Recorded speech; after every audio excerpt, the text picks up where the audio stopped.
have 2 minutes left, and then we'd be going to the board meeting. So this is a public information meeting. We've allotted an hour for it, so we have a board meeting that starts at 7:30 tonight. So I ask anybody in the audience, if you, and I'm sure there will be questions, that you please don't think that you're loud enough we can hear you, and from the chair, come to the microphone, because we might hear you, but the people that are out online are listening to it on our live feed. That's a different story. So we really do need you to use the microphone if you have questions, all right? And that way you can identify yourself, what town you're from, ask the question. We'll all be able to hear it up here, as will the architect firm, and the people online will be able to hear you as well. It's rough just hearing the answer to the question. It's like watching after the game on the Red Sox and hear the coach go and give answers, but you don't know what the question was. We don't want to do that here. We want people to know what it is. So at this time, I'm going to turn it over to our assistant superintendent to make introductions. Good evening, I'm Kathy Martin. I'm the assistant superintendent. I'll go over some of the pieces today, but I also want to introduce some of people from the Architect Forum CHA. Hi everybody, my name is Ben Winchell. I'm with CHA Architecture. Hi, I'm Nat Cram with CHA Architects. I'll be a project manager with Ben on the project.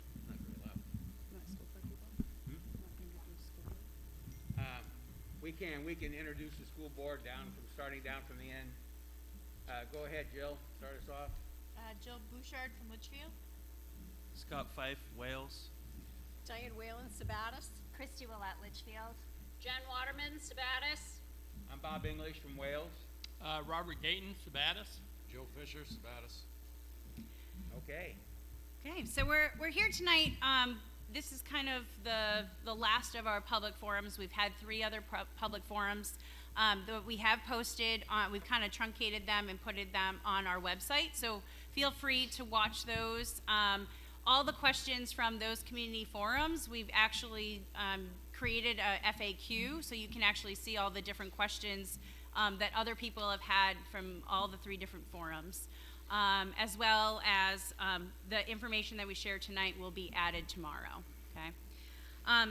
So for us, this has been a long time process and conversation. We're just getting to this point where we finally are at a decision point. And so as a district and as a community, we are asking you an essential question.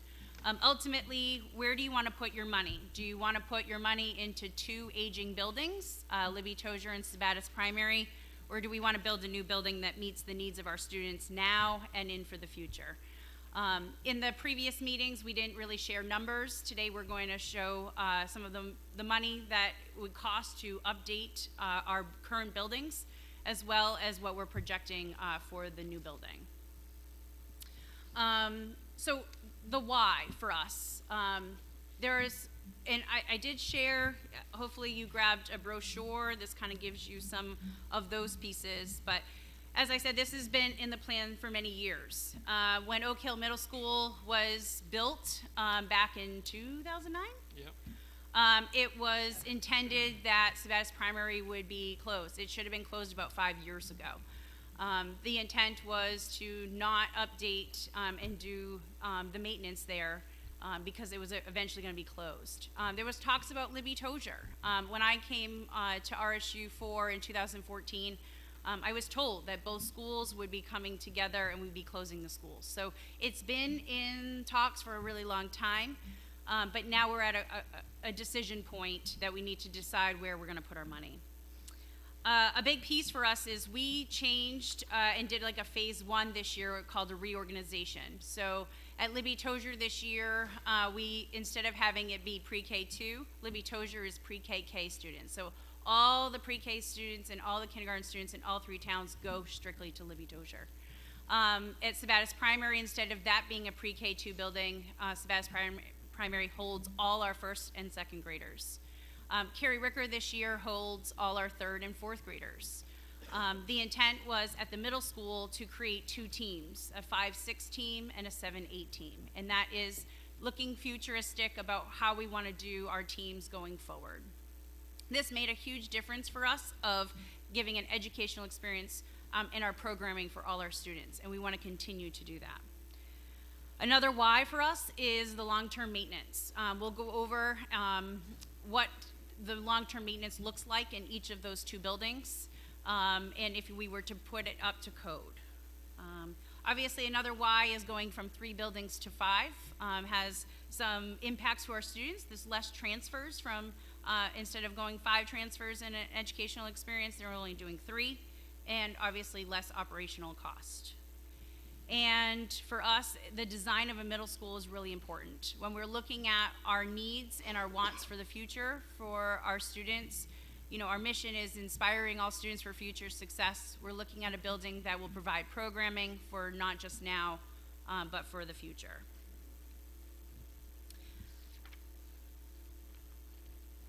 You want me? So if you go to the second page,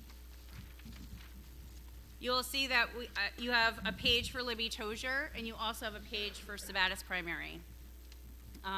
What we have done here is we have broken down the repairs. So on the bottom, we had Siemens. We've been talking about in our other community forums. What does the work look like to get the repairs and the upgrades to meet the state of Maine DOE recommendations for our buildings, for our students to be housed in that building? The expectations look different if it was a town building. At Libby Tozier, you can see that all of the repairs or the upgrades are listed, and you have about 5.7 million. This does not include the phase 3 project. So if you've been following RSU4 school board meetings since March, you notice that we were having issues with the Libby Tozier boiler. We had to, and that's where we're kind of getting to, is we're getting to points where we're having to make some changes and some repairs. It's not that we want to, we have to. So we have to make repairs to the boiler, so we did a phase 3 contract. So what this number does not include is the $425,000 that we have to do to update, and we're changing over the boiler to a propane. So if you look at the top, we have our annual cost of repairs. If you take a look, it would be $420,587. Our operational and maintenance budget yearly there is $308,971, and so that would be an annual of $729,558. So that would just be for Libby Tozier. Same thing at Sabattis. On the next page, you'll see the list of repairs and upgrades that need to be done. I want to point out the structural review. There's an asterisk there. So if you would walk into Sabattis Primary right now and go into the Cafe Gymatorium, you will notice that there's a bunch of cracks, and there's some other structural issues that we need to have reviewed. This plan and this amount does not include what the repairs will take to fix. They'll just be the review, and we won't know what the actual repairs cost will be till that review would be done. This also does not, these are just energy saving conservation measures. These aren't other things that need to be fixed. So we have some septic issues at Sabattis Primary. We would have to make sure we address that. That's not in this total number as well. So for Sabattis Primary, annual cost of repairs is $349,771. Our regular operating maintenance budget is $298,80, and our total annual operational maintenance and repair would be $647,851 annually.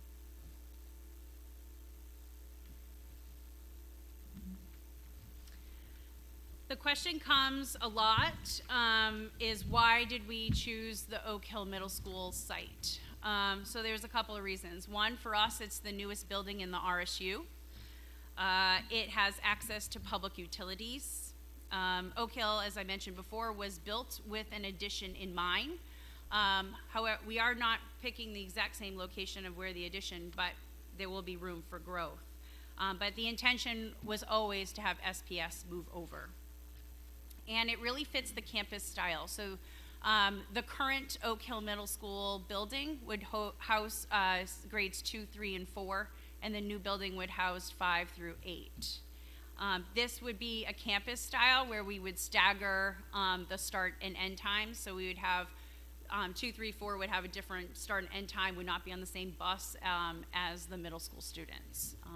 So it would be campus style, sharing resources, but to start and end times. So that is our big why of Oak Hill Middle School location. So through this referendum, we're asking to close both Libby Tozier and Sabattis primary schools. And we would then be looking at a district structure of Carrie Rickard to be pre-K 1. When we first started this project in the conversation years ago, originally was going to be pre-K 2. However, we have noticed through legislation that there is talks of child development services being taken or absorbed by the district. So that is done by the state right now, and they support birth through 5-year-olds. And we just want to make sure that we're planning for the future, and that if we end up taking CDS on, as the state is going to eventually give it to us, we don't want to have to move students again. So our intent is to have pre-K 1 there, but have room to grow if we need to take on CDS. It did die in legislation this year, but we already can hear talks again. So again, we're trying to plan for the future and not just be about now. So that would mean Oak Hill Middle School would be a campus. So the current school again would be grades 2 through 4, and then the new building would be 5 through 8. Oak Hill High School has had a lot of work done through our different phase projects. It is not going to be affected at all in any of this restructuring or reorganization. It will still stay 9 through 12 and have about 400 students. We average about 100 students per grade.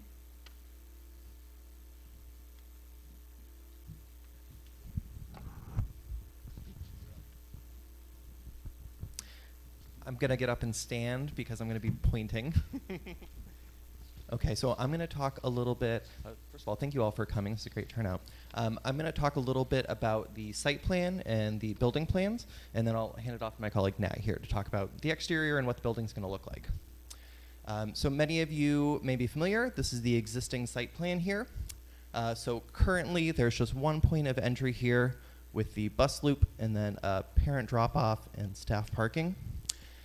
And the building here, play areas and fields. This is currently ExxonMobil pipeline, and there's some ravines off here. So you can kind of see in yellow the extents of the current site. There we go. So this is the new site plan here. So I'll talk a little bit about some of the site improvements and kind of the location of the building and why. So as I said before, currently there's just one point of entry here with the bus loop. What we'll be doing is adding a second point of entry here. So what that does is it separates the bus loop from the parent drop-off and staff parking. That's mainly a security feature here, so that you are separating the traffic.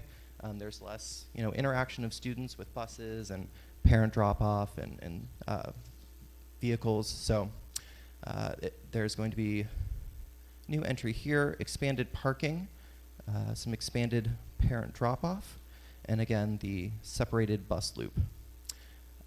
What this also does is it allows for emergency vehicle access to and from the site, and just creates more entry and exit points for, as I said, security reasons. So the building location here, what this does is it allows for the existing baseball field and softball field to remain as they are. And it also works to separate these two fields. And I'll get into the plans in the next slide, but it also offers better visibility of the site and approach. So this offers some passive surveillance and allows kind of admin and staff to see the full site and the approach from the road.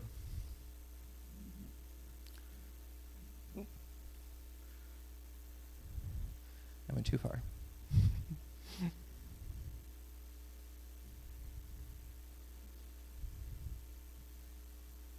There we go. Okay. So this is the existing building here. I'll talk a little bit about some of the improvements that we're doing to the existing building as well. So one of the improvements that we're doing is in the kitchen area. So the existing kitchen will remain the functional kitchen for both the addition and the existing building. Our food service consultant has met with staff and looked at the kitchen and has, verified that it'll handle the capacity of both. So one of the things we're doing is expanding the storage area here to increase dry storage, and then we'll have a new walk-in cooler freezer off the back here, again, just to expand capacity for the building. One of the other things we're doing is here in the admin area, we're expanding the nurses suite. Currently, it's a little bit too small, so this will better help support the existing building and the students there.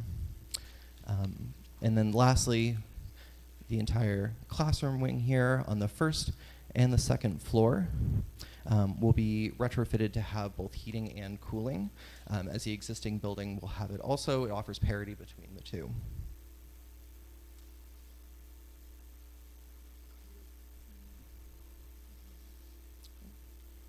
Sorry, I'm having trouble with my clicker. Okay, so here we have the floor plan of the new addition. So you can see there's the entry here. So this will be the grades 2 through 4. The new building addition. There we go. And the entry here for the new addition.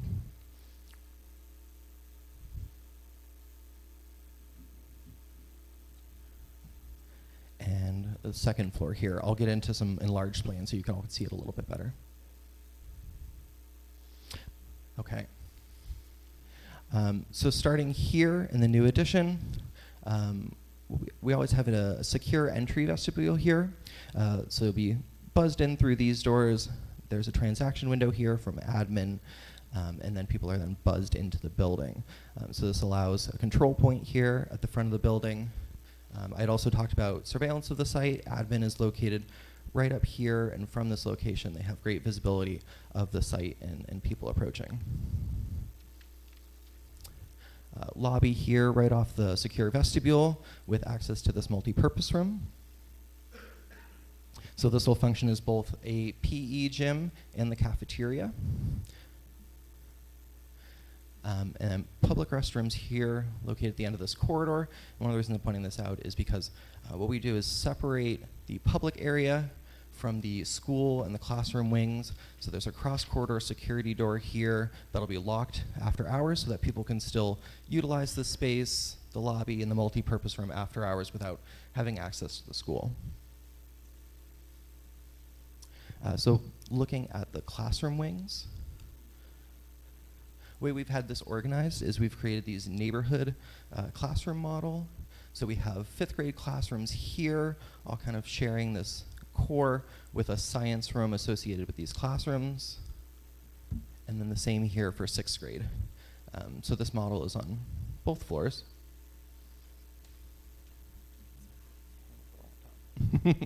So again, on the 2nd floor, 7th grade and 8th grade, each with a science classrooms. And the science classrooms are just a little bit larger for the 7th and 8th grade students. They're doing a little bit more hands-on activities, and it's a little bit more in-depth than the 5th and 6th grade. And also,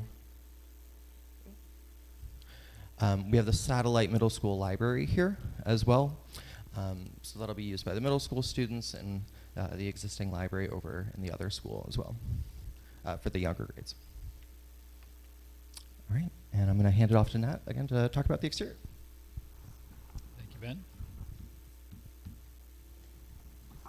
Okay, we're just going to talk a little bit about the exterior of the school, and you see the sketch on your flyer, but we wanted to first talk about how we approach the design of the building. And we know that the existing middle school is really well loved, and it's been very well taken care of, and really was designed for 21st century learning. And we see very little improvements needed to really keep it as it is. It's really performing quite well. So when we were looking at the existing building, we wanted the campus with the new building to make it feel like it's still part of the same campus. So it's not too like, whoa, what's happening here? There's 2 different schools. Our proposed design is really meant to blend and connect with the existing building. So this is the end of the building. You see where we're going to connect the addition, and that door that's in the end there that's being blocked by the trees will be where at the end of the corridor where you walk from there into the new addition. So from that same perspective, this is the quick sketch shown over the area where the new building will go on that turnaround where the buses drop off. And with the buses drop off at 2 different sessions, one for the younger kids and then one for the older kids. And you can see how we have a entry that is really pronounced here that is taller, but you still have that similar canopy that comes out welcoming the kids and keeping the snow and rain off of them. And this one is made bigger for the bigger kids. And this will be where the students will get off the buses and go directly in there. The older kids don't have to go through the existing school. The windows you see to the right of the entry are the ones that Ben mentioned are the administrative offices. So they have great visual access out over the driveway where students and other people may come to enter. So that's a good secure feature, and as well as that we can jump up and help somebody if they need it. And then moving from left to right and up above, you see the roof is popped up here, which will have some clear story windows that allow light to come into the lobby space and come into the corridor that's in the middle of the building, so it doesn't feel dark in there. We've really tried to model it. Some of the characteristics of the existing school is that there's light at the ends of the hallways, and so you don't have that long dark corridor. You have that light at the end of the hallway. So we've tried to use those same planning metrics here. And so as you see at the end of the academic wing, you see those windows there which are at the end of the hallway and at the stairway. So here in this sketch you can see the full breadth of the building. On the left is that entryway with students entering there. The administrative wing is this low single-story volume. The multi-purpose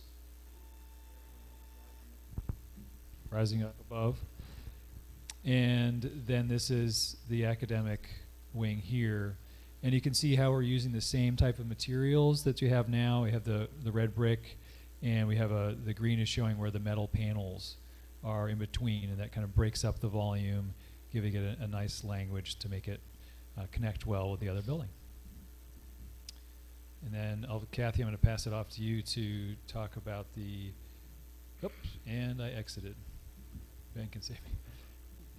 Talk about the finances again. So the project cost for this new addition would be $31,687,216. When we do our school budgets, we typically show the impact on a $100,000 home. So what we did was we looked at the bonds and what the loans would look like in a 25-year loan and also a 30-year loan, and you can see the breakdown between the 3 towns, and you can see what the impact would be on a $100,000 home. So as you can look, obviously at the beginning of a loan, you have a lot more with principal and interest compared to the end of that loan. But I want you to look at the end of the loan on a 25. So that's like 1.4. And just remember that number to what your town would be. And think about that compared to, again, back to our essential question here is, where do you want to put your money? So if we were to not do the new building and the cost of ownership here, so our annual building maintenance in our 2 buildings is 1.3 annually, and then we have an anticipated repairs, as I shared on the other 2 pages, would be about 10.4 million. So that's what we're talking about today, is that we're going to have to do a phase contract of 10.4 to fix and update and upgrade those buildings existing, as well as the operating costs of 1.3 versus doing the new building at 31 million. So I think we're ready for questions at this point.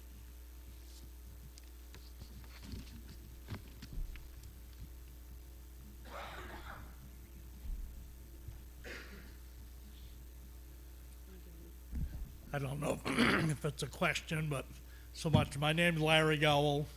I'm a resident of the town of Litchfield. What other options has the board looked into for, other than building a new building? Do we have buildings enough if we restructure where the students are? We're at capacity in terms of our current buildings. I know I've been away for a few days, but last time I checked, we can use our existing buildings, close down Sabatis Primary, move some students around, we still got room enough to house all of our students. So the money we're gonna save by closing Sabatis Primary could be invested in Libby Tozier. We got $1 million heating system sitting out here in mothballs that could be moved down there for a cost savings. Pre-K through 4 out in Litchfield, 5 through 7 if we had to move 4 up to the other school, the Sabatis Middle School. We could move the 8th grade up to the high school. I believe this is something you guys really ought to look at. I know by the numbers when I was here, it is absolutely doable. Something we could do, get by for another 10 years or something like that until maybe the state will kick in some money for us to help us with a new building. But I know this will work. We have room without spending 31 million. Maybe we can spend 5 or 6 million, upgrade a building, still gonna close a building down to save money to invest in our other buildings. I'm not sure we would be able to fit 200 kids in Litchfield, if we would close Sabatis Primary. Then move 4th And grade look- over to the middle school, 8th Yeah, grade up to here. we're at capacity in that building as well. So that's I when we looked at. I wanna see the numbers, because Yep. last I knew that wasn't true. So something might have changed. I know enrollment's down. You know, we're getting less and less students, so I think you guys ought to look at it. Well, we have looked at, when we restructured this time, Larry, we did look at it. And the problem is, changing students is not a one-to-one. Like, you can't put so many students at Libby Tozier and so many at Carrie Ricker from Sabatis. Right. We want to keep them all the same grades in the same building, Yep. so we don't have to split them up. And No, we can't fit everybody we need to in the Libby Tozier and Carrie Ricker. And the middle school already has 5, 6, 7, and 8 in it. Right. So you move the 8th graders up here, the 4th There's no graders. room to move the 8th graders up here. There was a few months ago. What changed? No, there was not. There was not. I'm telling you Yep. that there was not. Okay. We got the number. We know how Yep. many students there are per building. But It's not a staff number, it's a building capacity number. Sorry, if you want to speak, please come on up once Larry's done. Oh, I guess Larry. I'll ask a couple questions. Okay. All right, so you guys say that you already have the numbers and you've run them. So let's put them up on the screen and show them to us, please. I don't have them here, but it's also got to think about Typical. all the program. We have It's about real 100 typical that you don't kids. have them here. Right. We have 100 kids per grade level. But it also, you got to think about the different programmings that also go per grade level. So we have special ed programming that we need to accompany different The grade special levels. ed program here that's failed my child too. So, So we got to make sure and that we have then enough this child's space also for- had to go and be carted off to Spurwink. And then you guys say that your late starts go in effect as private transportation. That's an issue there too. And you want to blow money elsewhere? It's pretty sickening. Well, I don't think we're blowing money. I think we're trying to be proactive, not reactive. So we're telling you, we're giving you the options right now. These are the options that this board Now, that you elect, that the Carrie- citizens of these communities Yeah. elected to make that decision. Now, Kerry Ricker was also initially designed to go and have additions added onto it. That was done Right. with the septic and the Right. wells. Yep, So there's another cheaper option without going and eliminating some of your playground equipment that you blatantly left off your drawing. You went and moved your new addition directly into where the kids' playground is already. well, And the made it small so, playground hold equipment. on, let me finish. I don't need to be cut off by you. Okay, go ahead. And then you go and overlay it with your new building. And the only place to go and put any of that playground equipment would be in one of your sports fields, which you've got so nicely drawn out. That's Show wrong. We can show where it will go. Yeah.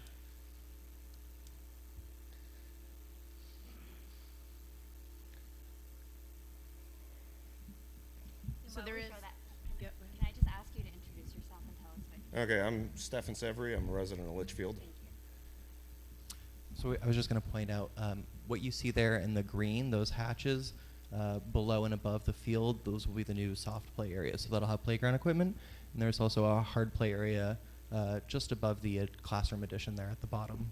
Okay, so one of your playground areas is currently set up right in a foul ball spot. So that's a safety hazard right there. Yeah, we'll work through these concerns with our civil engineer. Absolutely. Well, these are all things that you guys have to look at, and you guys being the engineers of the project have overlooked numerous things, apparently. Now, the Sabatis school that you guys are currently having issues with the septic, now, isn't that supposed to be on the city water and septic? Yep. So what kind of issues are you having there? I think John probably could talk a little bit more about septic than it's more our end to Right. the septic, not the Sabatis lines. It's the our existing sewer lines system in our at the building. school that we're having issues with from the school to the municipal side. And do And we the have plumbing in our building. do we have the projected cost to go and repair that and correct it? No, so when we work with Siemens, they're just looking at energy conservation measures. They're not looking at those, that's not in their scope. So we would have to, when they do the structural review, that will be part of that, and then we'll have a different cost and bids for that to be fixed. So before you guys go jumping forward with this program, why don't we have the numbers on that so we can make an informed decision and possibly vote on it by town? Because it costs a lot of money to have. Oh, I those understand all reviews. this stuff costs money. Yep, Everything costs money, lady. yep. I'm done. You guys have pretty much wasted my time. Sir, please.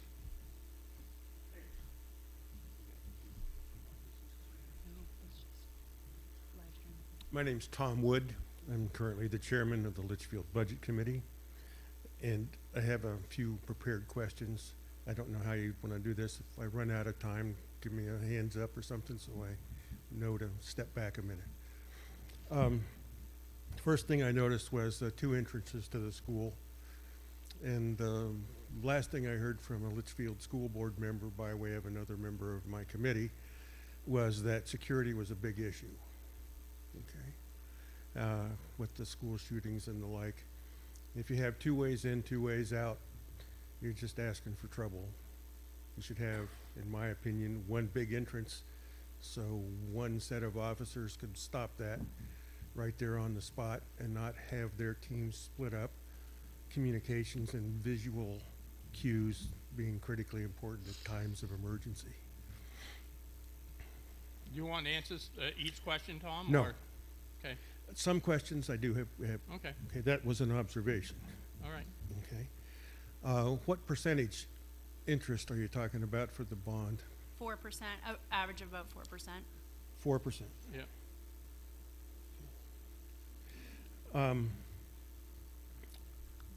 What's the wording going to be on the referendum and what we'll be actually voting on? And can you put that up on the screen?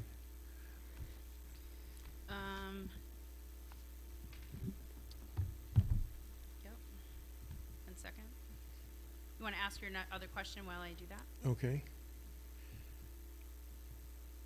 What do we do if the costs keep increasing? Will we get another chance to vote on any increases? What do you mean by increases, Tom? Well, you have 31 million and change. Right? Okay, and so it jumps up to 38 and change, Well, the just question, because the question stuff is happens. it can't exceed 31 million. So this is a cannot exceed 31 Yeah. million. So what do we do with the project if it does exceed 31 million? I would think we would have to have another vote. Okay. So you would stop the project and go to another vote, or would you? I think we would You have would to build cut- a gymnasium with no floor and no windows. Well, yeah. What's, Well, what sort of contingency oftentimes- planning do you have? Sure, we do have a contingency built into the estimating costs, which Of helps what us with percent? those. And we've also built in an escalation amount going forward for when we anticipate it going to bid. So those should help defray the increasing costs over time. And then it's quite, we always come upon challenges with budget, and so we would work through our value engineering, value management with the contractor in order to find ways to keep the integrity of the building design with some cost savings. Okay, then through who that. gets to decide what changes are made? The voter would- got to that vote would on, be- the I- voter I- gets to vote on how much we're gonna pay, but based on this set of drawings and designs, if the voters vote 31 million and change, and that's not what we're gonna get, who decides? That would be, when we did the middle school in Sabatis, there was a facilities committee that was set up because the plans are gonna take a year to draw. And there's gonna be thousands of questions and thousands of, things that we're gonna have to decide along the way. So that's where the impact to the budget of the project, we can decide then with the facilities committee. And I know when we did Sabatis, it was, I think, a couple school board members and 3 community members and a couple staff members on that committee that would come back to the board with recommendations for the drawings. Have you guys, is that the way it basically works when you guys? Yes. Yes. Yes, and what we've, it's very purposeful that today we're not presenting finished drawings. We're presenting a concept that will meet the needs of the programming desired for the school district, the amount of rooms, the square footage of the rooms, and an idea of what the building will look similar to what we're showing you. And then our job as the architecture and design team is to maintain that vision, maintain the square footage, and provide a building that will serve the best purpose we can with a set budget. So how does one get on the advisory committee? We'll put it out after the referendum vote if we need to have the committee. Okay. What kind of representation will the towns have on the committee? I think that's up to the board to decide, maybe one citizen from each town, one board member from each town, and a staff member from each school. We can decide that, we'll decide that as a board. Sounds reasonable. Yeah. Why not put it in the referendum? I don't know, That's basically a policy yeah. type thing that would change. We're- Could change, so those are set by the board. Uh-huh. But if you elect us, if you can't trust us to go and form a committee that will be representative, then, we're not doing our job and you elected the wrong people. So I think that everybody that's up here, and I think Scott, who's going to be joining the board after the 1st of July, is my understanding, is going to work together to make sure that this process is done openly, transparently, and with as much input from people that have the ability to give us that input as we can have. And, we have not given any discussion yet about how we're going to work with the clerk of the works, with the committee, and how we're gonna do that. Until the referendum passes and we know we're gonna do it, there's not a lot of sense to do that discussion, because you gotta let us know if we're gonna go ahead. If not, then we're gonna have to really start working how we're gonna keep the other 2 buildings in service. And That all get sound- and get that loan. That all sounds very reasonable. Thank you. Okay. However, there's a long history of a sense of inequity, of balance, of voting abilities on the part of the three towns. Right, it's a sense of inequity. It's not inequity, there's a sense of inequity, Well, all right? I think How that's you wanna look at it, right? We all voted, all three towns voted for what we have. one time in the past with a chance to evolve over time. Okay. Okay. So, I hear your point, but for me, it's a distinction without a difference.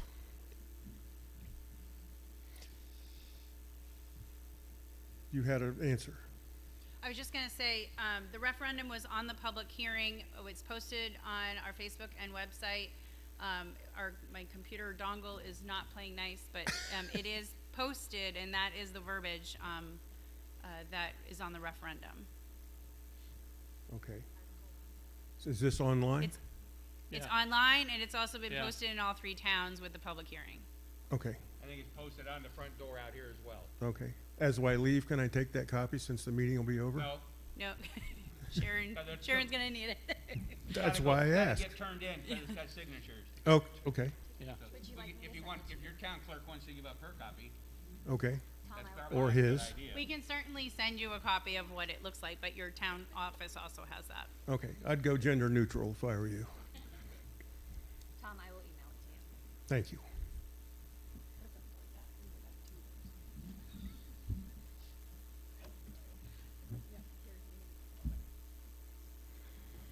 So I can't see the article anymore, as it appears. Does it specify that Libby Tozier and Sabatis Primary will close? Yes. Yes. The last line says, as part of the school construction project, the RSU will close Okay. Bass Primary School in Libby Tozier. Thank you, Sharon. Okay. Is there a timetable? So our estimated, opening of the new construction, the new building would be, fall of 2025. Okay. I have about 43 more questions. How can I put those forward to the board? You can go online, Tom, and we have a question page under this link. Okay. And you can ask all the questions there, and we'll, work through the answers for you. Thank you. Yeah. You can also get them to one of your town, members on the board, they can, Yep. they can relay them as well. Turn around and hand them to Scott.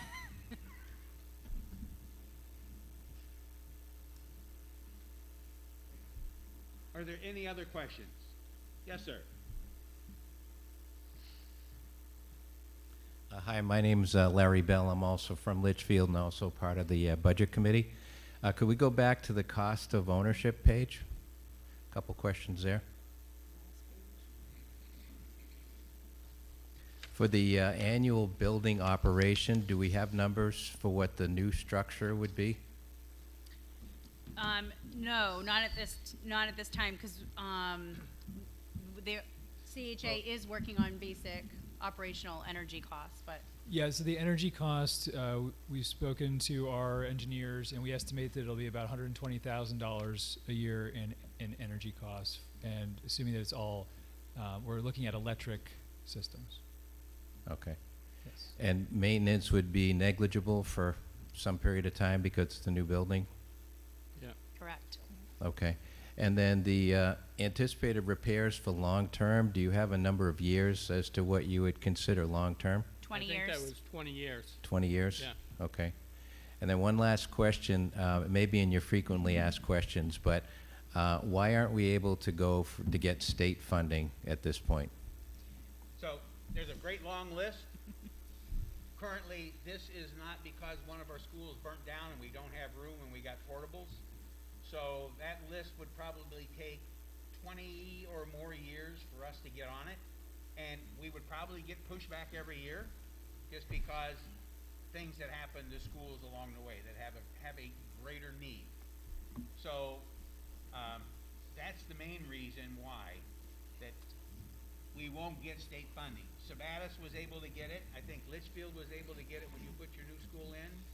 And I think it's because of the number of students that you had when you were each an individual town and the facilities that you had. We know that it will take 20 or more years in order for us to get anywhere near the top of that list.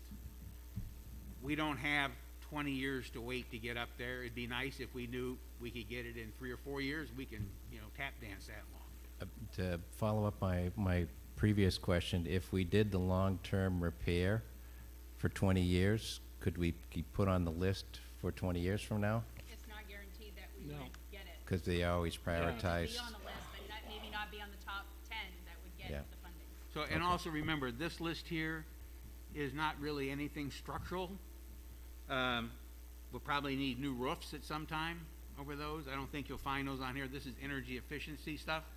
So the actual cost to keep those buildings going over the next 20 years would be more than what we have here. But this is what can be identified now. Okay. 6 months ago, we never thought we were going to replace a boiler, at Libby Tozier. Sure. Are we getting any improvement in the quality of education with the new building, or is it more of a one-for-one replacement? It's the board's belief that the educational opportunities will be improved because there will be space in the new facility for hands-on and other types of 21st century educational experience, whatever all that encompasses for, So, but some of those opportunities that we don't have available now, they will be able to have then. Additionally, it will also provide a easier opportunity for those students that excel in the lower grades to walk through the doors and attend a class that's a grade up where they're really at. We don't have to put them on a bus and take them across towns to get them there, to get them that educational experience that they need and that they want because they're ready for it.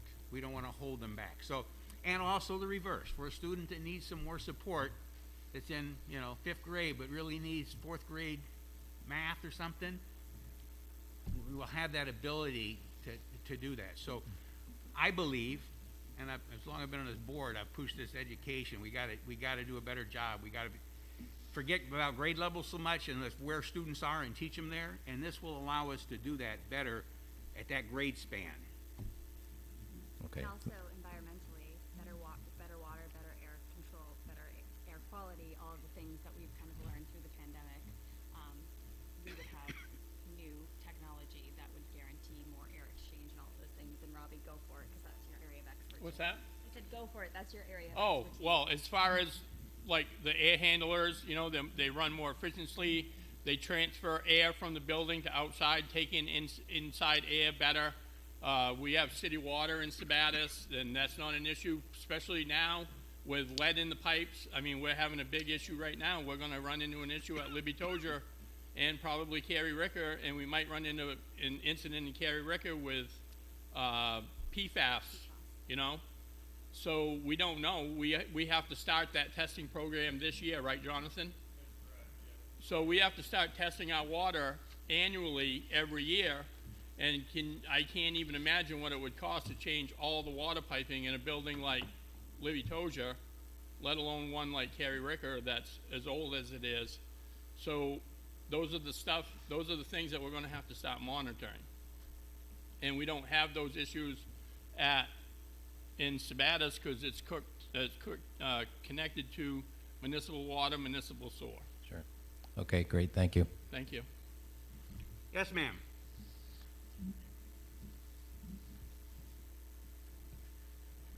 Good evening, Teresa Medor from Litchfield.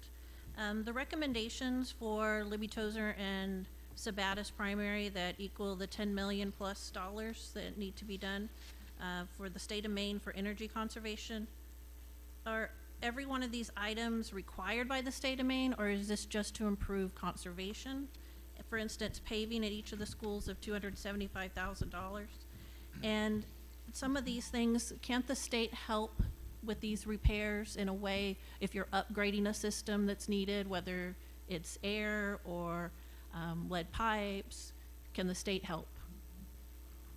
You part of it, about the list, what's on the list? Yep, so, this is for us to meet the requirements, for the state of Maine. So, like ADA upgrades, in the last couple of years, they've changed a lot of upgrades to the type of doorknobs that we need to have that we don't have upgraded. So they're not potentially that we have to have them by a certain date, but we definitely need to, as we start doing upgrades, have to do it. So, And can the state help with any of these, if we ask? yep, so we're constantly looking at what funding sources, and if the state has different, grants and other things. You know, during COVID, they didn't have as many available, but we're constantly looking to see if there's any upgrades that we need to do in all of the buildings, like either raised toilets or lower toilets for certain students, in different buildings. All of those things, we look for different funding sources, to Because, support those okay.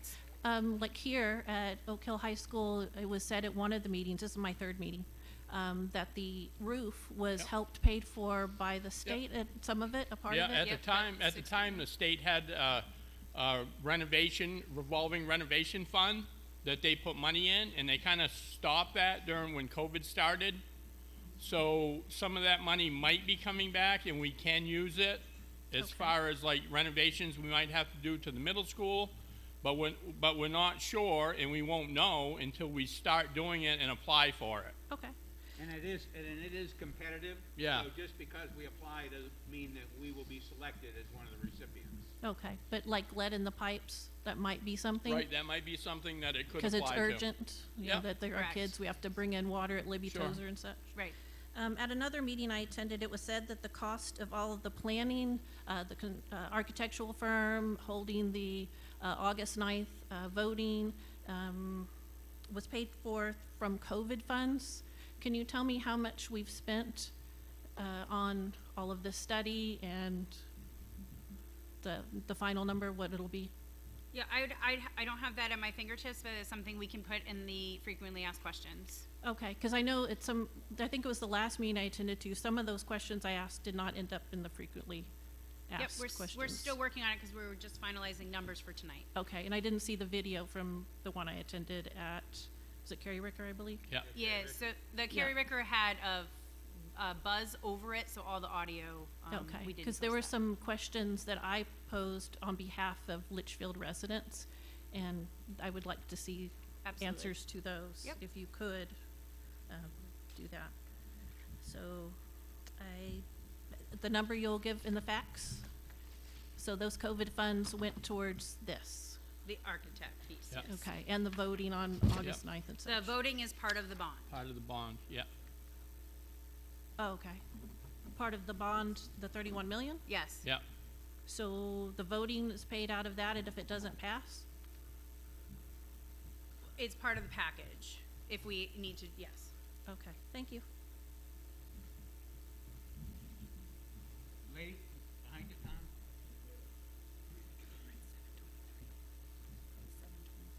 I remind you, we're close to our 7:30 when the meeting's gotta start. Hi, my name is Phyllis Weeks, and I live in Litchfield. I just have one question. You're having the referendum vote August 9th. Historically, when you have a special meeting, you don't get a good turnout. So Yeah. my question is, why aren't you holding it with the November election? Exactly what my question was when Yeah. I first heard it, all right? Because I agree. I'd like to get as many people's input as possible. Yeah.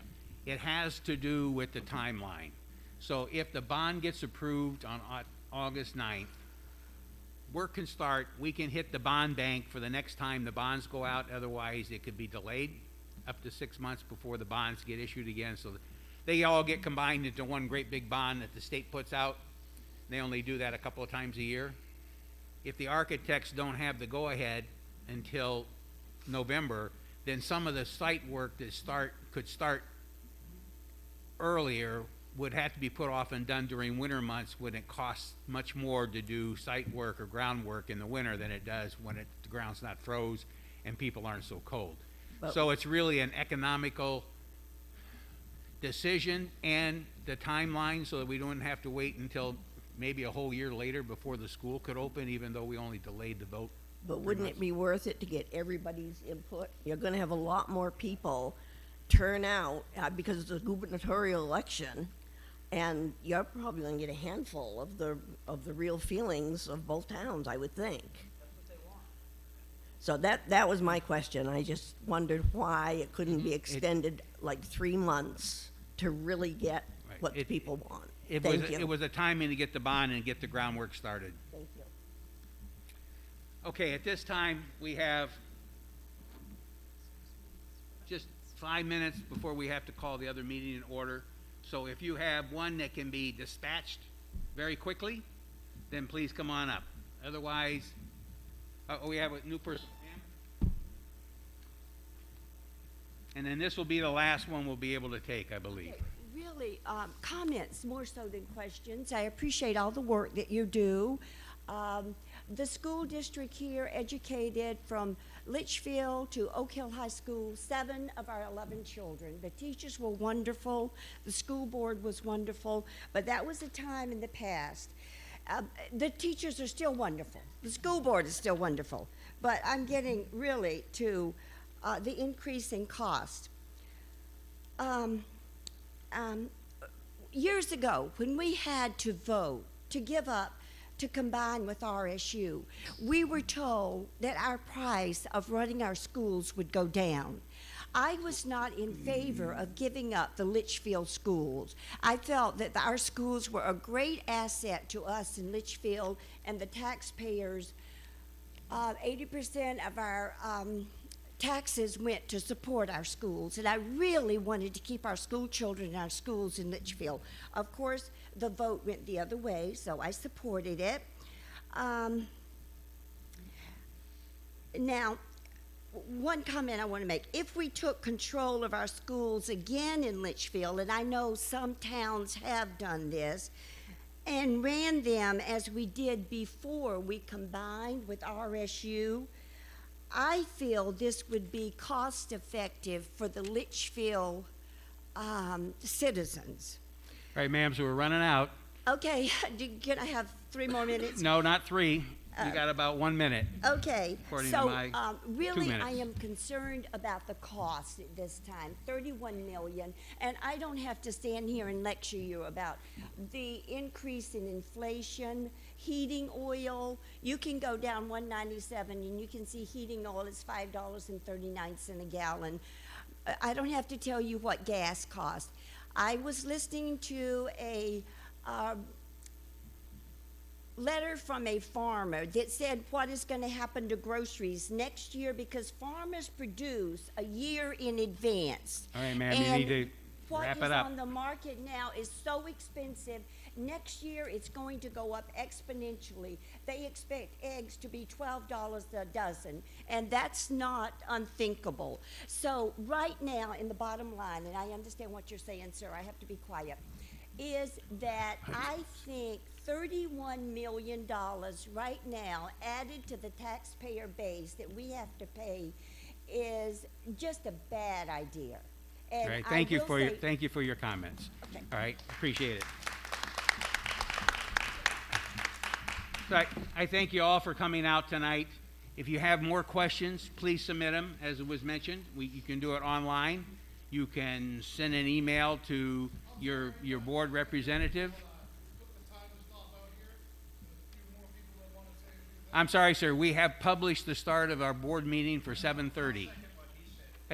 This isn't a voting thing. This is we have published the starting time for our board meeting. The boarding meeting must start at 7:30. All right. So we authorized and we had a lot of good inputs, a lot of questions. Please keep submitting them. All right, so that we can get the information. Please read them so that you get the correct information and it's not hearsay. So at this time, I want to thank our guests from the architecture firm for coming. And please stay around for the board meeting if you would like. And otherwise, we will end the public meeting. And within a few seconds, it will be 7:30. I will say there is a public comment section in the meeting.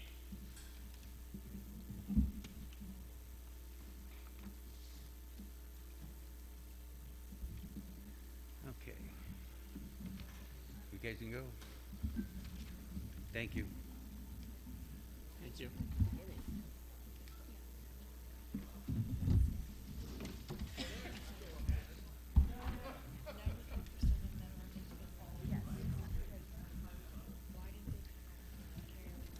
All right, it is 7:30. We have a quorum. I'll call this meeting to order.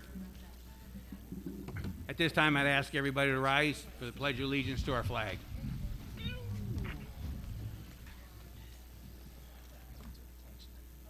The flag's in the back.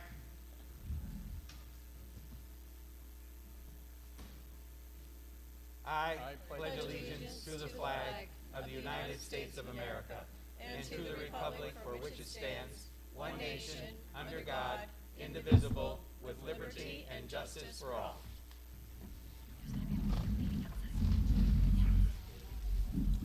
Are there any agenda adjustments?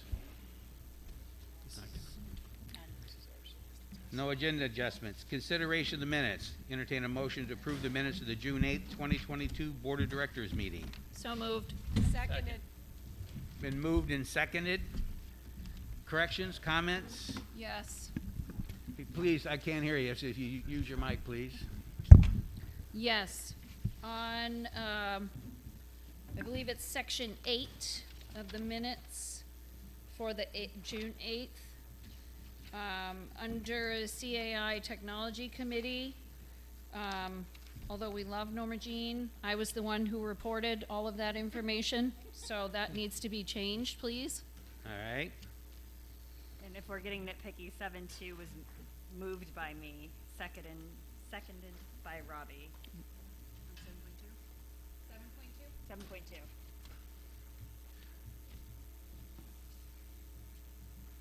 7.2. Okay.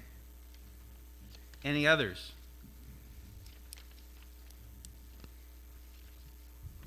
Seeing none, then I will call for vote to approve the minutes as corrected. All those in favor? Thank you. No. No, Vicky is not on. I asked her, she was out sick. She's excused, so please mark her as excused. Public comments. This is a time when the public can talk about school issues that are going on in our schools. It is a time for brief comments the public can go and make. We ask that you don't mention students' names out of privacy unless it's your own, and then we just prefer you wouldn't mention the name anyway. Just, it is being recorded, and it will be out there for, as we know, it's on the internet. It's there forever. All right. So at this time, we'll call on anybody in the audience that would like to come forward for a comment. Please, as before, introduce yourself, give us your name and your town of residence. Are there anyone wishing to make public comments? Yes, ma'am. Oh, short, but not that short. Tiffany Hurd from Sabatis. I just want to say that that was an intense meeting that we just had.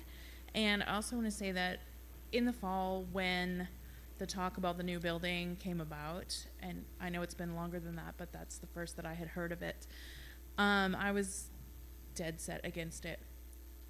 But seeing our schools working this year, especially through COVID, the things that our kids have gone through, the things that our staff and our teachers have gone through, and the things that the new building can bring for our kids, in my opinion, the better choice is to build the new building. We're going to spend money.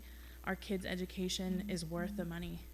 So I just want to thank you guys for having all of these meetings, for hearing everybody, for coping with some of the attitudes, and doing it gracefully for the most part. So thank you. Thank you. Thank you. Any other public comments?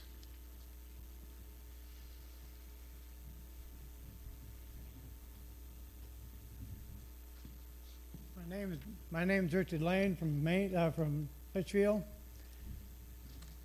I wouldn't have stood up except she said that she welcomes you, for she thinks the school's a good idea. I think the school's a good idea, but I think the funding of it's a little bit off. We have been hit in Litchfield a lot harder than you the formula, I keep hearing the word the formula. The formula does this, the formula does that. It's time for us to change the formula. So you take that into consideration, or we will probably pull out. Thank you. Any other public comments? Any other public comments? Seeing none, we'll move on to petitions and communications. None. All right. I don't mean to hog the microphone. This time, the superintendent's report. None tonight? We- All right. So we do have some resignations. You want to go through those? That's usually part of the super. Yep, it's Leo Labby, our bus, it should say bus driver there. Safrona Stetson, our music teacher at Oak Hill Middle School, and Jeff Wright, phys ed teacher at the high school. Sean Robinson, phys ed at the middle school, and Aaron Koss, a night custodian at the middle school. And no retirements. Okay, assistant superintendent's report. Okay, so we obviously finished school, and just as fast as we finished school, we started our summer. We have summer projects going on, so if you would have saw this morning, John was the basketball and the air handlers were being taken care of, so we just have projects are happening fast and furious in all our schools. Summer school has also started. It started on Tuesday. So nice to see our faces, little faces in the different schools. In addition, our interview teams are fastly doing interviews to fill some of these positions. So everyone's working really, really hard considering we just got out of school last Thursday. So we're just excited to see what we can do throughout the summer. Any questions? All right. We have the financial report in our packet. The Finance Committee will report at the end of the meeting under committee reports. We don't have any principals reports, special ed report.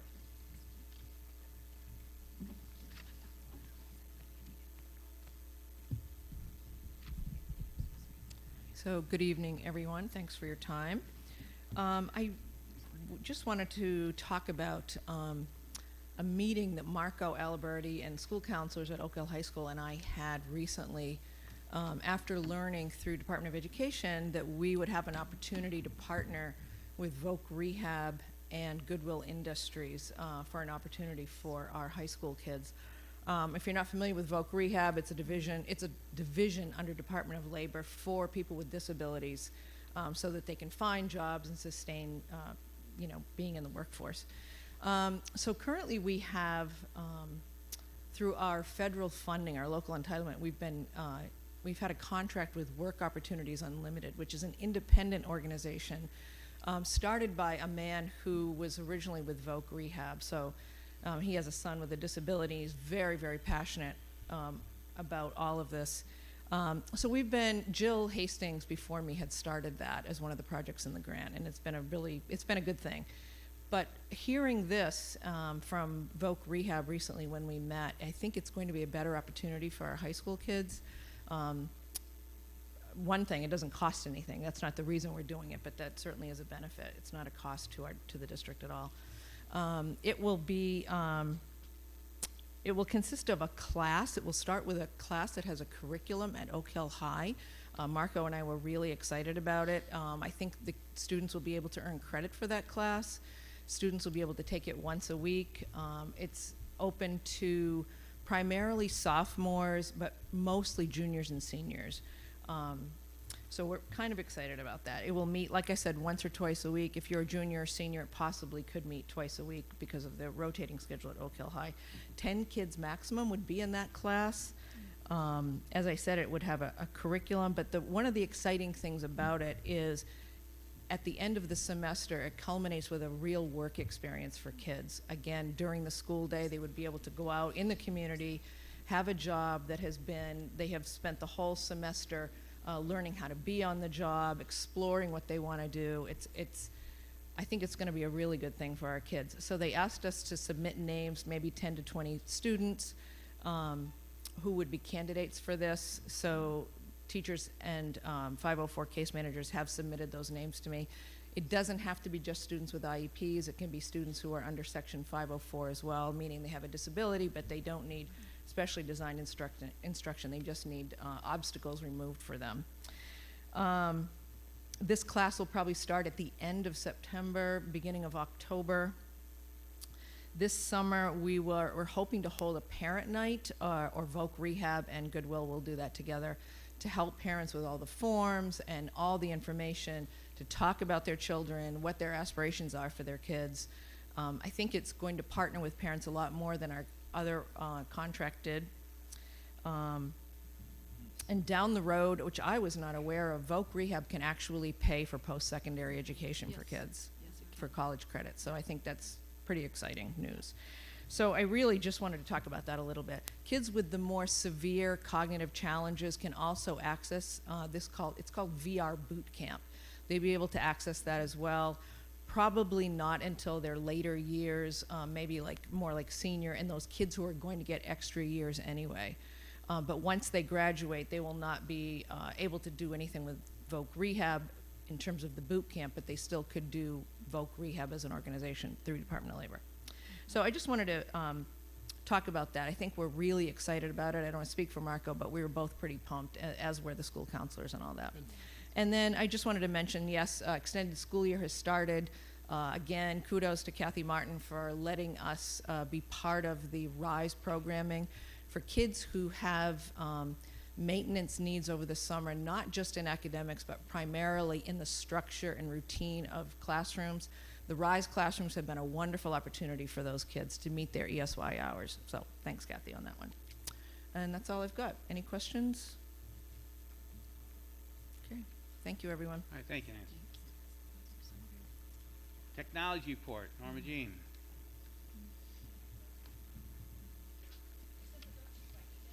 Yeah, I saw it. Thank you.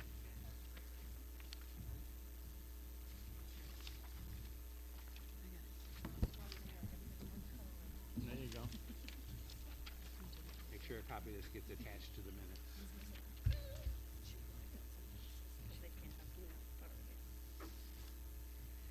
think she sent us this later. Yeah, she did. Good evening, everyone. As Kathy said, school has ended and summer has started. A little closer. Okay. Like a rock star, almost swallow it.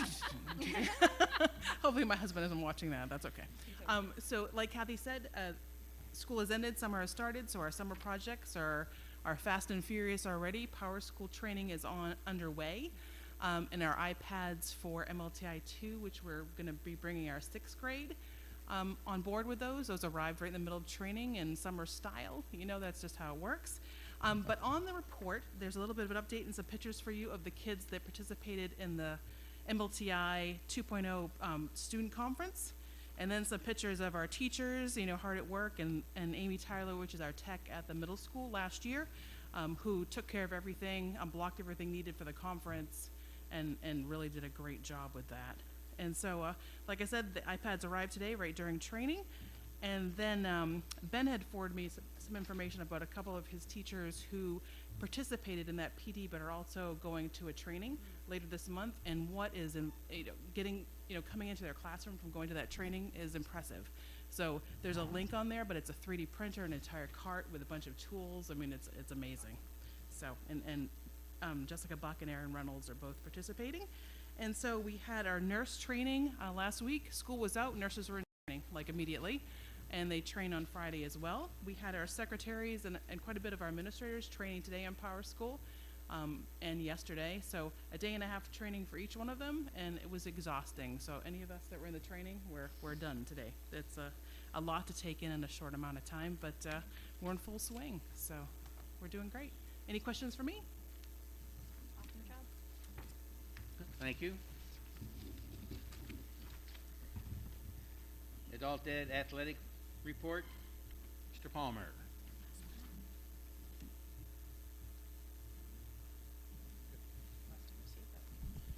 I know you're sad. This Good is evening. Your last report. Your what- last dual report. It is my last dual report. Right. I thought about that. Yeah. Bittersweet. They made a half step in the title because they put Adult Ed Athletic Report instead of Athletic Director's Report. Oh, I'll start with athletics. I don't think I reported before the seasons ended. So we had a pretty successful spring. Our baseball team won their first round to make it to the semis, and so did our softball team. They were 8-9 matchups, so we ended up facing the number one team in both of those scenarios, and found that to be a little difficult. But our lacrosse team finished really strong. Again, one game away from the state championship. We had a 32-game regular season win streak broken. But we did have a tougher schedule this year. We faced, to try to prepare ourselves for the playoffs, we crossed over with a couple Class A teams and Messalonsky, NYA, some really good programs. So, but really proud of the way that we finished in all our sports. We've got a lot going on this summer. We have both basketball teams doing camps, baseball, field hockey was out there tonight. Both soccer programs are going, so busy summer. It's probably our best participation rate since COVID started. So kids are starting to get back out and do some stuff in the summer, so that's good to see. As far as adult ed, we had our graduation at the end of May, graduated 12 students, and awarded Courage to Grow awards to 2 of them, which is,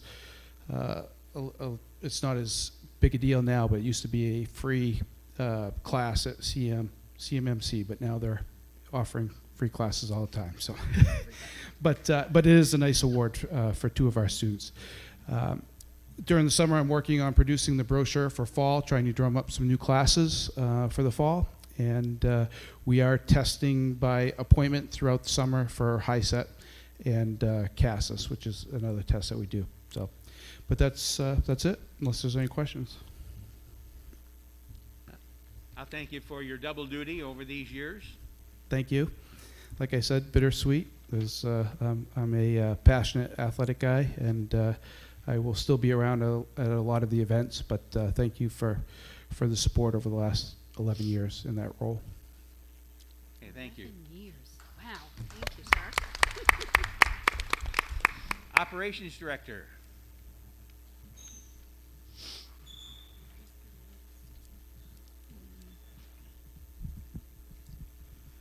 Good evening, everyone. I want to start by saying I apologize for being absent the past couple of weeks. I had some obligatory military duty that I can't say no to, but I want to just start by saying thank you very much to all of the colleagues who I've only known for a short time but have stepped up to the plate big time while I'm gone and was able to cover down for me. Head custodians, everyone at central office, a head bus driver, they all stepped up to the plate to keep things running. I know it's an extremely busy time these last 2 weeks of school, an extremely inconvenient time for me to be gone. Hopefully that's just not the case next year, but either way, my report tonight will actually be more or less what we're looking forward to in the future due to my absence over the past couple of weeks. So I'll start with tree work for the high school field hockey field. I spoke with Josh, who owns Fournier's Tree Service, who's doing our tree work for us.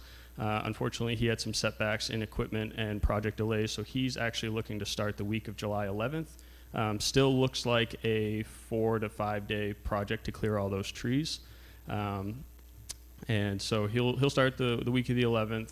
Should be 4 to 5 days. What I would like to do is have an RFP pushed out and ready just a week, maybe say a week prior to the tree work being complete, so that way come time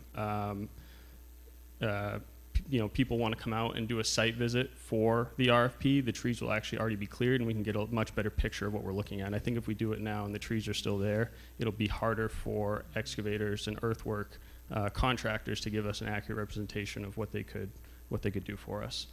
The air handler project is coming along really nicely. You can walk right out that door and see the outside air handler. Cody Crane was here today, and they actually removed the unit in here, which is great. It frees up a ton of space for future, either storage, activity space, office space, things like that. They've got exterior ductwork going alongside. Where am I? Right here. Exterior ductwork going along outside here, and then it's going to go through Chaseways in through the boys and the girls' locker room. All new ductwork, cleaning up existing ductwork, and that project is going actually quicker than expected. So we should be all up and running well prior to school starting.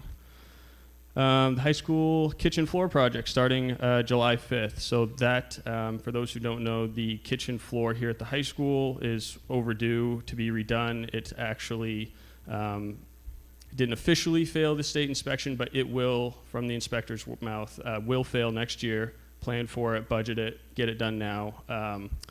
As far as food prep safety areas, it has to be all obviously very clean, but also one complete surface. And right now we have old and newer layers of flooring coming together, and those are failing pieces and components. So we're going to have a flooring company come in, pour an epoxy.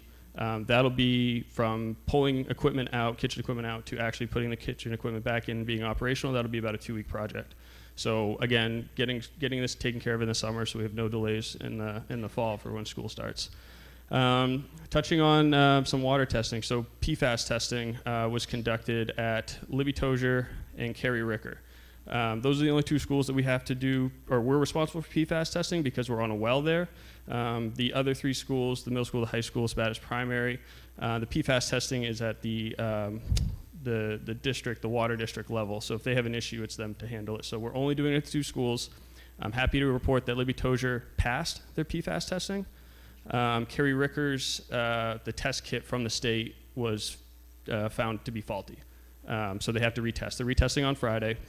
Results seem to be coming back very quickly. This is a yearly test, so it's great that Libby Tozier passed this year. I can't say what next year will look like, but it's a good sign that we didn't fail that this year.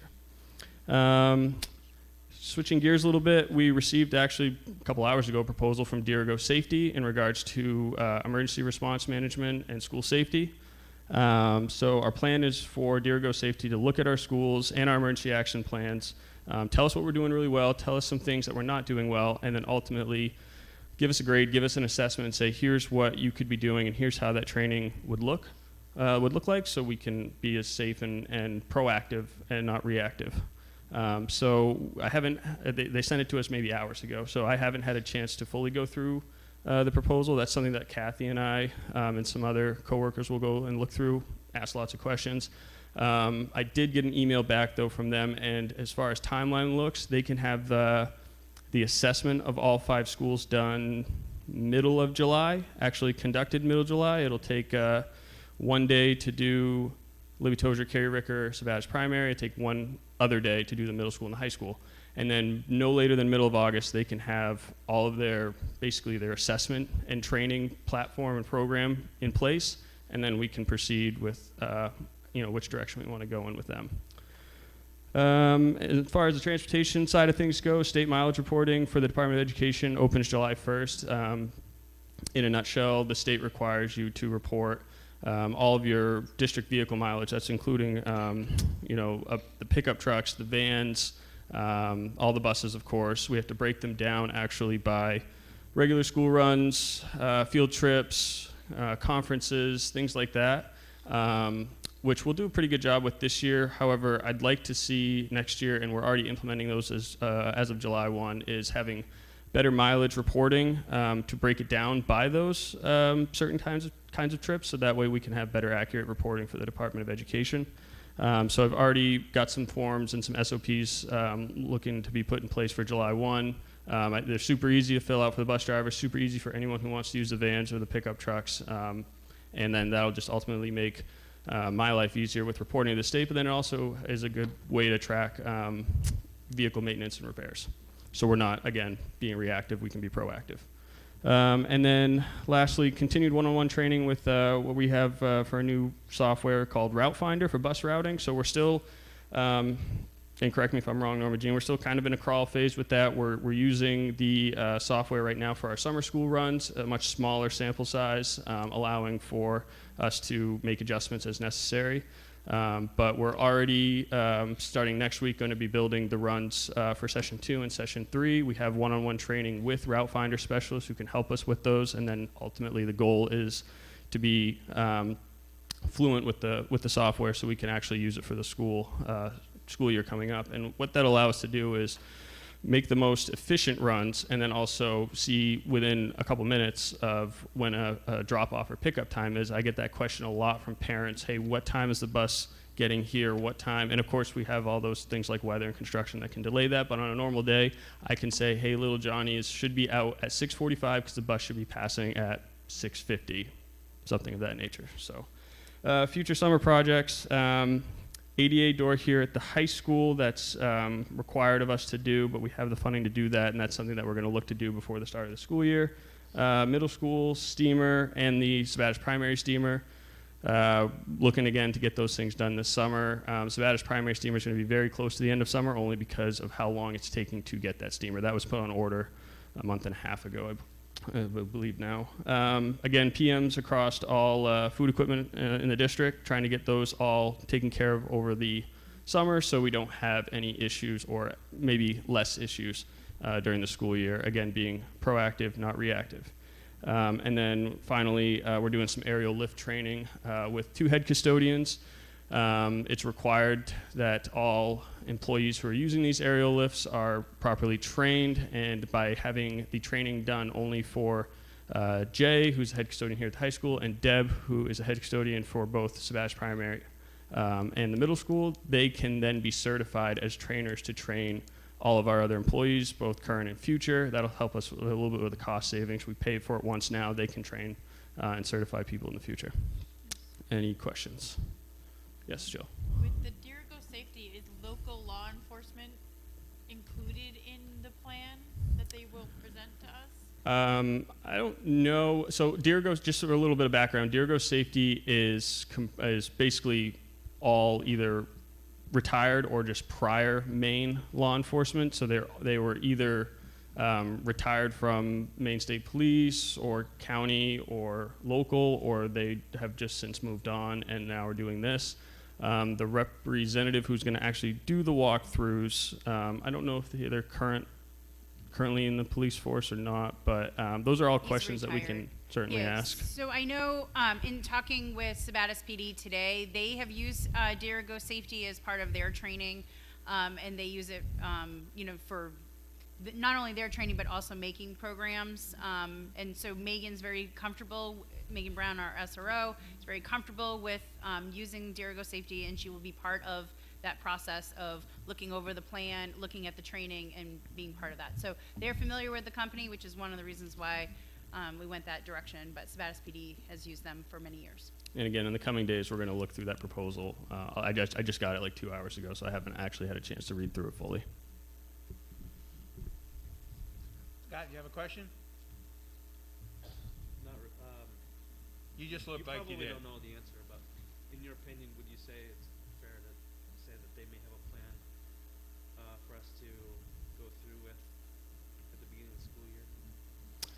September at least? As far as actually training our staff and faculty? Correct. Yes, yeah. They told me today that at the very latest, August 14th, they would have a training plan that we could implement the following day if we wanted to, and that's training everything from anything from watching a video to actually doing a walkthrough.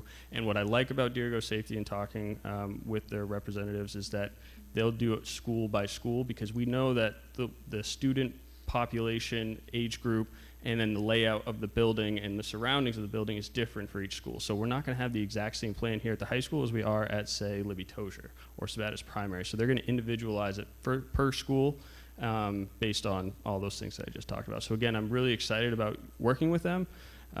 It's just going to be a logistical question about when we can actually get that training in, but I think we all agree that we want to put the safety of our students and the reaction of unfortunate events as a top priority. Yeah, so I think that's the biggest difference of what RSU4's approach compared to other districts where they're doing like district-wide training. We're going to look at using those early release times to then have each building be trained on their specific building and their approach.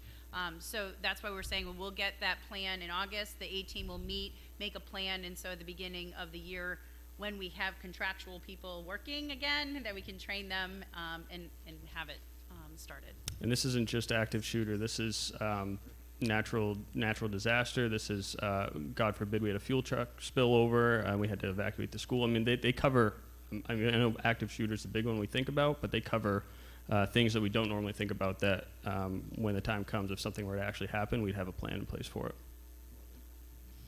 And Kathy and Jonathan, has there been any follow-up around the response time with the sheriff? I know that was something that was kind of talked about in the last incident at Libby Tozier. Yep, so I know the chief did speak to the sheriff department at that time. Unfortunately, they were on another call, and because it wasn't a pressing, when they look at it like a triage, they were on another call, they could not leave that call. And where that call was, obviously in the county, they had to wait. It is typically about 35-minute average response time to our schools if it's a non-emergency call. But it was addressed. Any other questions? All right, thank you. Thank you. All right, moving on, we have no old business, new business.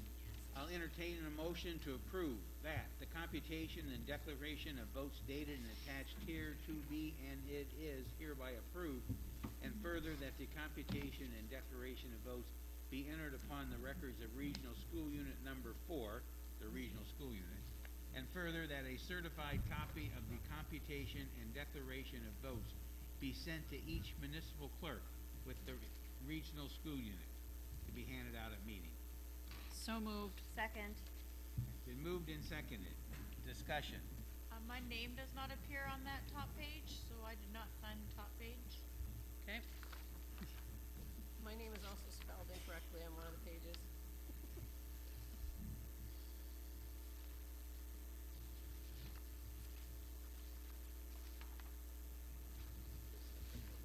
I know.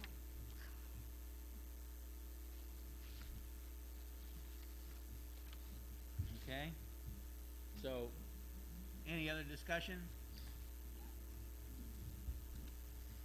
Seeing that, I'll remind those who haven't signed it yet, we need to sign it before we leave tonight. So all those in favor of the motion? Thank you. 7.2, to elect Allison Carasas as the Caceres. as a pre-K teacher at the Libby Tozier School for the 2022-2023 school year as recommended by the superintendent. So moved. Second. She's here. Moved and seconded. And so Allison, since I butchered your last name, I understand you may be here. Please come forward. Her worst nightmare. So Bob, she's been in the district. Yes. So, She's moving from ed tech role to a teacher role. okay, so you get off the hook on why you came to RSU4. But welcome and congratulations on the upward movement. Thank you very much. I guess that's what we would call it, as upward movement. Yes. All right. I'm very excited. So, why did you, I guess, other than you wanted to be a teacher, why did you apply for the position? Well, funny you asked. I just have a few words I wrote down. Go right ahead. If you stand just a little closer to the mic. Okay. Is that better? That's a little better. All right. Thank you. For the past 7 years, I've been working in RSU4 as a long-term sub in pre-K and kindergarten, also as an interventionist. But for most of my 7 years, I have worked with Michelle Wilkins in her pre-K classroom. Been lucky enough to do that. It was a perfect match. I was very inspired by her energy, her skills as a teacher, and just as a good human being. We made so many connections with children, with families, and I've really come to realize that pre-K has become my home. It's such an important time in children's lives when they're having their very first school experience, and I want to be a part of that. I want to be a part of teaching them not only their academic skills, but also what it means to be a positive member of our very special RSU4 school community. I think with my past experience, what I've learned from my talented colleagues, and my genuine love and interest for the success of my students, these kids, their families, that I can continue to strengthen RSU4 at the pre-K level and beyond. So thank you. All right, thank you, sounds good. All right. So, still have to folks vote. on the floor, all those in favor? Thank you, welcome, Congratulations. or thank you for staying. One of the two. All right, moving on to committee reports, Finance and Facilities Committee. Yeah, I'll start with the financial report, because Jonathan did a great job on the facilities, so, as of May 31st, which is 11 months of the budget, or 83.33% on the revenue side, year-to-date, we've received $17,223,259.66, which is 90.06% of the anticipated revenues. On the expense side, year-to-date, we have expended $16,992,144.19, which is 86.33% of the budget. And it should be noted that certain expenditures, such as debt service, are not equally extended during the course of the financial year, expended during the course of the financial year, and this does not include encumbrances. We also, with the end of year, we look at which cost centers might run over, and so far we're only seeing transportation running over, and we think it's going to be around 15,000. And what drives that is the cost of insurance went up a little bit, subs and contracted services, and maintenance costs. So we're allowed to take up to 5% from different cost centers to cover those expenditures up and above what the budget for that line of the budget is. So Jessica will be working those numbers until Friday, and then we'll have a clearer picture of what that is. So that's it for the financial. Jonathan covered a lot of the facilities piece. So work is continuing on through the summer, and we're looking forward to getting a lot of stuff done and to make sure that we're ready to go end of August, beginning of September. Any questions? All right, Personnel Policy Committee. It's interview season. That's what we've been up to. For 2 months. Just saying. CAI Technology Committee. We did not meet. All right, board member comments. Yes. So I would just like to say thank you to Jim Palmer and to some of the people who have moved on, specifically Jeff Wright and Sean Robson. They have been in the RSU4 community for a while. They have done so much for our students. So I would just like to really thank them and wish them well and moving forward. I guess the other thing that an observation, I'm sad and disappointed that all the people who were here at the beginning didn't stay to hear what else it is that we do and for all that we offer for our students. And my only hope is that they will sit with all of this, they will ask more questions, hopefully they will clarify. It's not we're writing out a $31 million check right here and now. I'm pretty sure my bank account couldn't stand that. It would bounce to the moon, and everyone else's. But the reality is we need to be forward thinking about what is best for our kids, not just now, but in generations to come. So I just really encourage everybody to be open to listen, to educate, and to please ask questions to get accurate information to make an informed decision of whether or not you choose to have this for your kids and your kids' kids or not. Thanks. Thank you. Any others? Yeah, right here, Bob. Yes. One thing that I haven't heard anybody talk about is the fact of If we take $10 million and put it into these schools and fix them up, and miraculously we get 10 years out of them, in 10 years' time, we're going to be in the same position we are now, but we're going to be asking for $40 million instead of $31 million. Not gonna get cheaper. Any other comments? Yeah, I have, Bob. I know from time to time, a big discussion point is the funding formula and how it's gotten to. And I know periodically we have to look at it. And I think it's been probably 4 or 5 years, Bob, since we've looked at the funding formula. So I think it's time we put it on an agenda item so we can have that discussion and maybe clear up some misconceptions about the funding formula and how we get to that number. Okay, we can do that.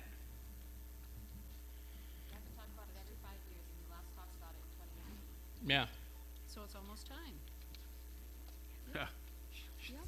Sharon, if you got a question that's got a number in it, she's got the answer. Yeah.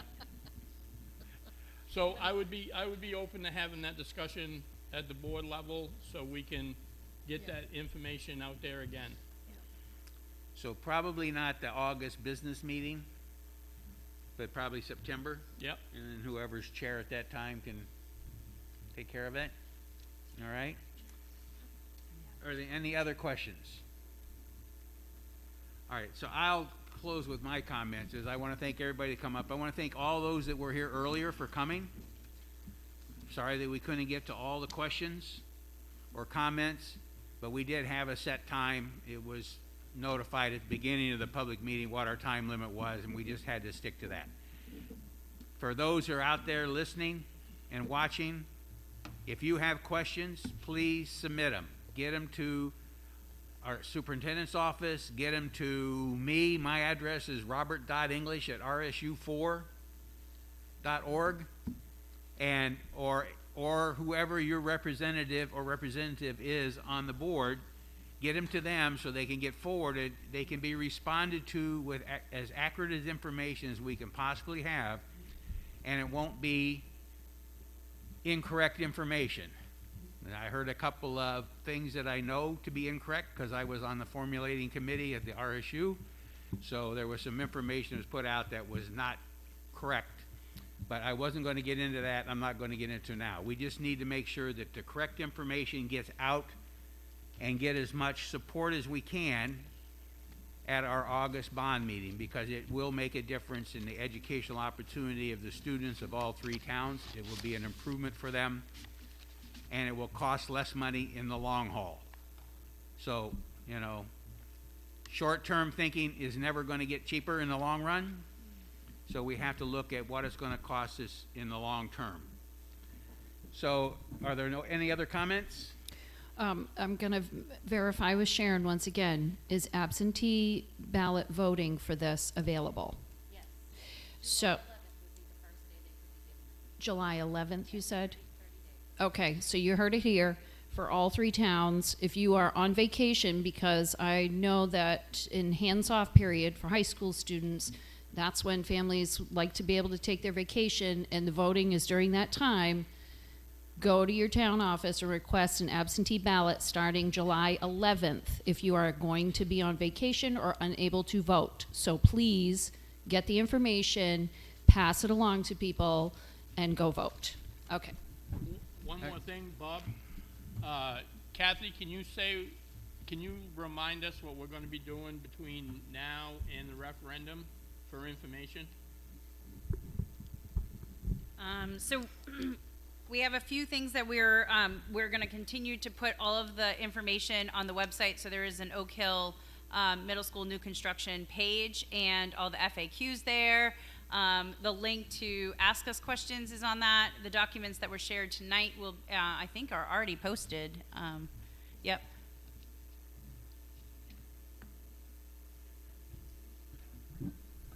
Okay. So you can go to your town office and request an absentee ballot starting July 11th. The vote is going to be August 9th. If you are going to be out of town, unable to get there, please go request an absentee ballot. starting July 11th. All right.